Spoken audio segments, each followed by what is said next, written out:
Nasaan sila? Guys, hinahanap namin sila Ma'am Jane. Ha? Bendo? Bendo. Bakit? Ay guys, may papakita ko sa inyo. Look.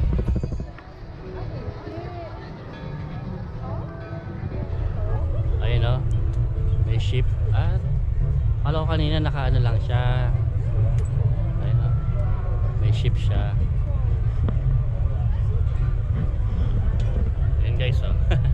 Nakatuwa. May ship. Akala ko nakaano lang yan. Nakadaon lang. Ah, dyan kaya tayo. Kanina, no? Wala sigurong pila yung mahaba dyan ito. Pero kailangan natin hanapin si Ma'am Jane. Wala na kami guys. Ma'am Michelle. Hanapin namin sila. Sabi namin sila. Kumusta Ma'am Michelle ang experience? Masaya. Kung hindi lang mahaba pila, isa pa. Sobrang haba, no? 2 hours. So tama pala yung estimation natin. 3 o'clock yun eh. Tapos 5 na rin. So nga lang ba? Magalit sa amin si Ma'am Jane. Tagal daw natin. Okay pa? Saan na kaya sila? Umila daw